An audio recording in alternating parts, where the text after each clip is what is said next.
Oh, give thanks unto the Lord, for he is good, and his mercy endures forever and ever and ever. Come on, oh, give thanks unto the Lord, for he is good, and his mercy endures forever and ever. Oh, give thanks unto the Lord, for he is good, and his mercy endures forever. Because when you know that God has done something to you, you can bless the Lord at all times.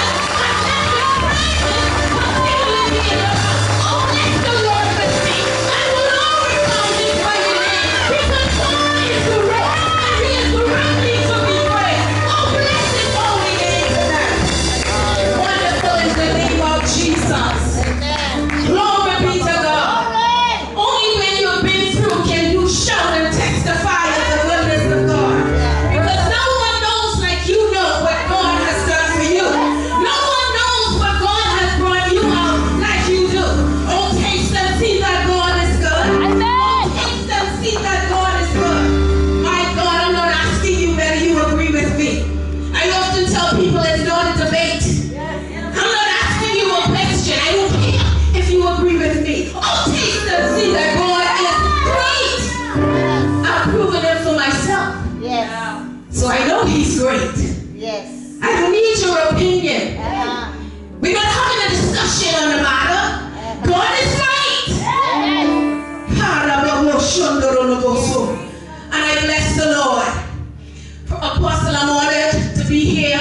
Thank you very much, Mom, Pastor, Prophetess, all of you in your respective offices and places. Thank you so much for allowing us to be here and to worship with you. You know, like when I go to Canada, they say God resides in Canada. Come to Africa, they say he resides here. If I didn't know one body, one Lord, one Spirit, one Christ, I would be confused. But I am so honored to know and so grateful that the God that I serve is big enough to be here in K-Town.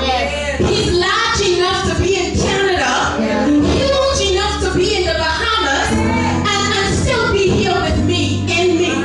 Glory be to the name of God. And so thank you so much for having us here, and we're honored, we're humbled that you would lend us your platform to declare the goodness of God. Glory be to God. There's no name given under heaven among men whereby men can be saved, for the name of Jesus. And so to be able to lift up this mighty name is such an honor and a privilege. Father, we thank you this day because your word is life, it is power, it is spirit. And God, as I stand to deliver your word, I realize it's not by might, nor is it by power, but it's by your spirit. And I pray, Lord God, that you would anoint even now with fresh oil, Lord God. Make my tongue, oh God, like the pen of a ready writer, oh God, and cause your word, Lord God, to be written on the hearts of your people this day. And God, I thank you for it. I come against the plans of the enemy to hinder the work of God in any way. And God, I honor you, praise you, and bless you right now. In Jesus' name, amen. So I want to speak for a brief time, and then we want to move how the Lord would allow in terms of ministry. I believe that God is always speaking. I believe that whenever he shows up to do something. He doesn't just show up to sit in the back and cross his legs. He shows up because he wants to touch you. He wants to make hearts of stone, hearts of flesh. He wants to deliver. He wants to set the captive free. When he shows up, the presence of the Lord comes with all that he is. And all that he is full of health and strength and peace and joy. And whatever you need, that's who he is. And so I want to share just for a brief time tonight. I want to minister as I stand here, I heard so many people talking little sentences or speaking little sentences from my message. You know, Gary said that, you know, you're worth it. And I was like, that's my message, Gary. You know? So I'm so honored to be able to stand and see that God is able to connect and allow people to share the same message and show that we are one accord. Amen? And so you take your Bibles and turn with me to St. John's Gospel. And this is a common chapter. Of course, everybody would know this. But I want to minister from it because as Pastor said, we want the message to be simple. We need the ABCs. And, you know, some of you might say, oh, I heard that before. You know, some of you might say, oh, I know it, and you can preach it yourself. I can give you the mic and you can preach it. But I want to share from the subject, the love of God, because it's the love of God that draws men to repentance. Yes. You know, we can come to church and we can get all excited, we can dance and we can shout. But at the end of the day, is your heart right with God? Yes. At the end of the day, where will you spend your eternity? We can get excited that I love music. I can put the drum in my suitcase, take it with me, I love music. But at the end of the day, is your heart right with God? And are you prepared to meet your Savior? And so from the scripture, I'm going to read from St. John's Gospel, chapter 3, verse 16 through to the end, not to the end, but down to verse 21. It says, "For God so loved the world that he gave his only Son, that whosoever believes in him should not perish but have eternal life. For God did not send his Son into the world to condemn the world, but in order that the world might be saved through him. Whoever believes in him is not condemned, but whoever does not believe is condemned already, because he has not believed in the name of the only Son of God. And this is the judgment, the light has come into the world, and people love the darkness rather than the light, because their works were evil. For everyone who does wicked things hate the light and does not come to the light, lest his work should be exposed. But whoever does what is true comes to the light, so that it may be clearly seen that his works have been carried out in God." Now I have a piece of paper here. What value is this paper? Does this have any value? I have this. Oh yes. Does this have value? Oh yeah. Yes. If I crinkle it up, if I walk on it, does it have value? Yes. It has value? Yes. So who would want something, who could do something with this? I can do something with it. So this has value. Yes. Yeah. And because it has value, we have the ability to go out and make purchases. We can go out and buy and sell. We can do things with this. Regardless of what I did with it, it had value. It had value. Now, I was about to tear it up here, like tear it, but then I realized here y'all might not take the money if I tear it, because back when we could tape it back up, but y'all might not take it here. So I ain't a chance that. But it has value. And I want you to know tonight that in the eyes of God, you have value. It doesn't matter what you have been through. It doesn't matter where you have been. You have value. And God says you are so valuable to him that I am going to send my Son to die. The Bible says that Jesus himself was slain from before the foundation of the world. God saw us as having value. And when we look in scripture, the Bible says that God created man and created him in his own image and placed man in the garden. Placing him in the garden, man had the ability to go in and out of the presence of God. Man could fellowship with God. Man can hide with God. The Bible says that God came down in the cool of the day and fellowship with man. Man had it made in the shade with God in the garden. But the day came when the Bible says that man fell, man committed high treason and turned everything that God had committed to him over to the enemy. And when that happened, man could no longer now go freely into the presence of the Lord. Man now was experiencing guilt and shame. Man could not go as freely as he wanted to God. Man now experienced a gap between man. There was now a gap between God and man. There was a gap that man could not bridge. There was a gap that he could not cross. And the only way it could be crossed was to man. Yes, Lord. I'm talking about the fact that you are not common. Yes, Jesus. I'm talking about the fact that you are valuable to God. Yes, Lord. I'm talking about the fact that it doesn't matter what you look like and it doesn't matter what you have been through, you are valuable to God. And so in order now for this gap to be bridged, God says, I am going to have to go down and bridge this gap. The Bible says that Jesus started not robbery to be equal with man, and he threw off his deity and became equal with man. In other words, Jesus had to come in order that we might become sons of God. Amen. And the Bible says that God said to Satan that the seed of the woman is going to crush your head. And what that meant was that Jesus, God himself, was prophesying that the day will come when Jesus himself would come and destroy the works of the enemy. Jesus himself would come. Glory to God, he would come. Because we couldn't get to him. We could not get to him. And so the Bible says that in the fullness of time, God sent forth his son, born of a virgin. That meant that now that Jesus came.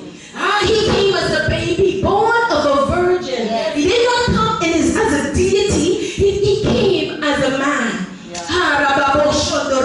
Because as he comes as deity, he will not be qualified to redeem you and me back to him. Oh, glory be to God. He could not come as God. He had to be legal in the earth in order for us to be redeemed back to him. The Bible says that Jesus was touched by our infirmities. That means that he had to become man in order that we might become the sons of God. I'm talking about the fact that you are not common tonight. Yes. You are not common. And so the Bible says that Jesus came. And when he came, born of a virgin. Glory to God, because the blood had to be pure. Glory to God. David said we were all born in sin and shaped in iniquity. And so the blood of Jesus had to be pure. Had to be pure. So he was born of a virgin. Conceived of the Holy Ghost. And the Bible says that Jesus came. He did not come the way people expected him to come. He didn't come riding on a white horse. He didn't come, glory to God, sitting on a throne. But the Bible says he was born of a virgin and he was in a stable. Glory be to God. That's where Jesus was. Because he didn't come just for the rich. He didn't come just for the educated.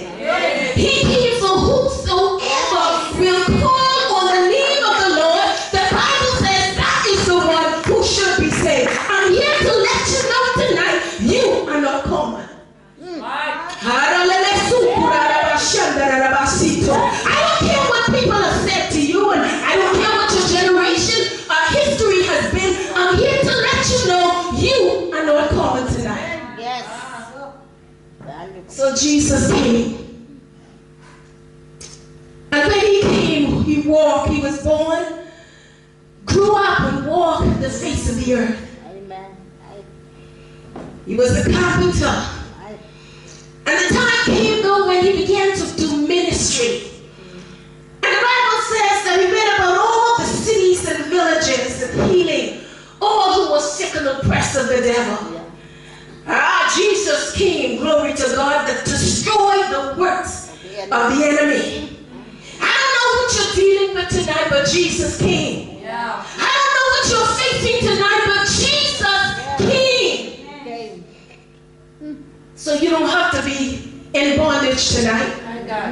You don't have to have some kind of addiction tonight.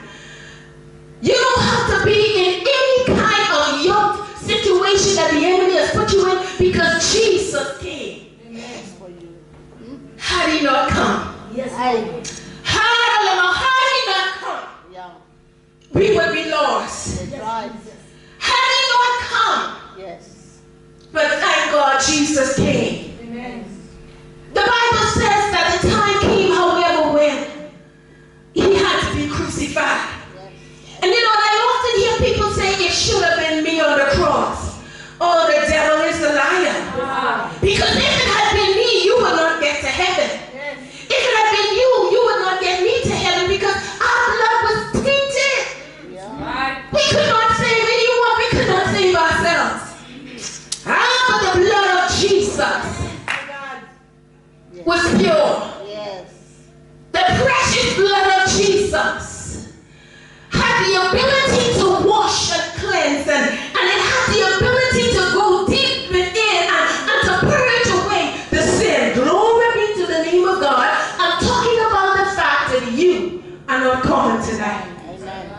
You are not common.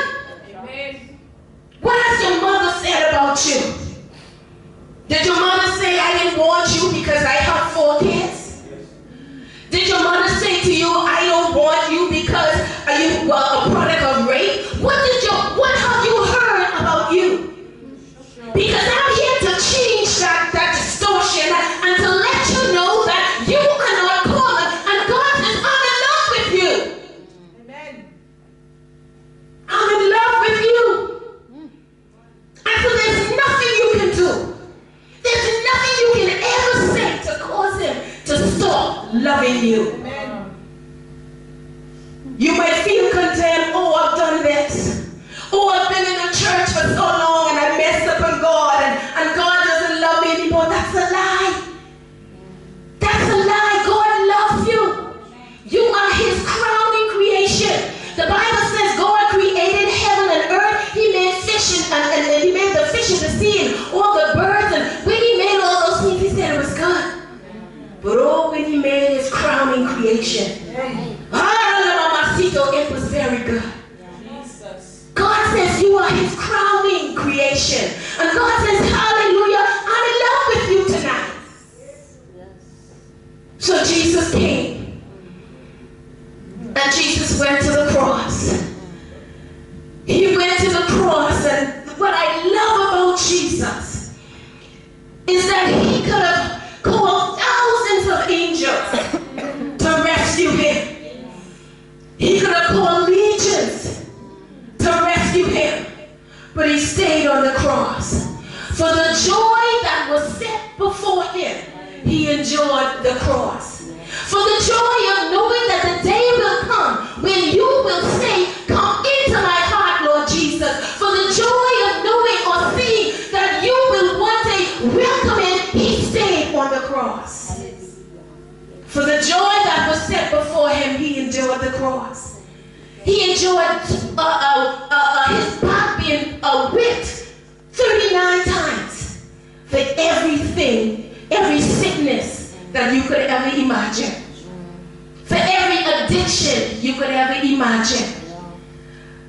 He died. So if he died, why do you have to? You don't have to die because he died. You can live for all eternity in the presence of the Lord because Jesus died. He died so that you might live. The Bible says that Jesus died, but when he died, he was placed in the grave for 3 days. 3 nights he was in the grave. And the Bible says while he was there, he spoiled principalities and powers.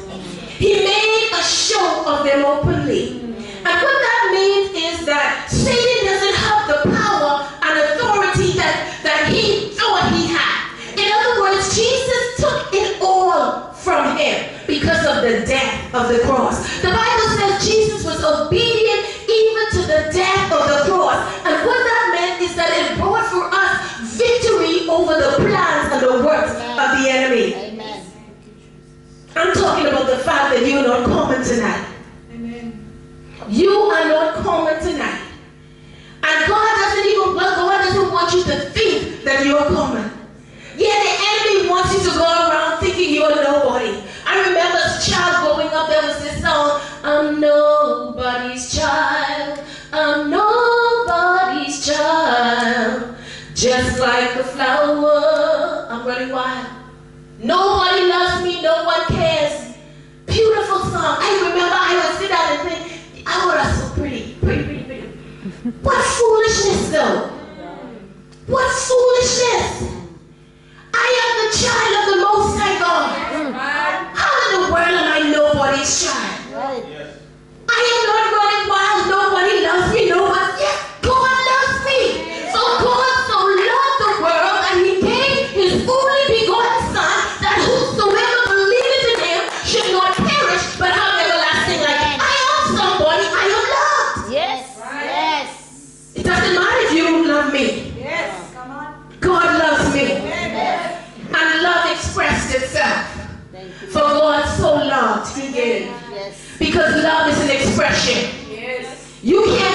love me and then, you don't show it to me. I love you, I love you, I love you, but then you don't show it. But God loved and he gave. For he so loved that he gave his only begotten Son, that whosoever believeth in him should not perish, but have everlasting life. So Jesus died, but I am so grateful. Glory to God, he didn't stay there. Glory, alive, we sang that song, he's alive, however that song, or whatever that song is we sang. But we sang a song about the fact that Jesus arose from the dead. He arose. And if he had not risen, our Christianity would be in vain. Our hope would be in vain, because Jesus would be like any other man who died. But he was the first resurrected. Glory be to the name of God, because when he walked the earth, he touched people and they rose from the dead, but they died again. But this Jesus is forever sitting on the right hand of the Father. Yes, Lord. I'm talking about the fact that you are not common tonight. And God went through some pains to get you to realize how important you are to him. He sent his Son so that you would realize you're special. My mom had 11 kids, and I often say to people, there was no way she was giving up any one of her 11 for anyone else's child. Yeah. I don't care if you were dying from whatever, she wasn't giving up the black, the yellow, the white, or the blue for you, or anyone. But God, one Son. Sure. One Son. Sure. And he laid his life down. Come on. He laid it down. No one take my life, he said, but I lay it down. Really? And he laid it down for you. Yes. He laid it down so that you might live. He laid it down. But Jesus was in the grave, but then he arose. And when he arose, glory be to God, he said, all power in heaven and earth has been given unto him.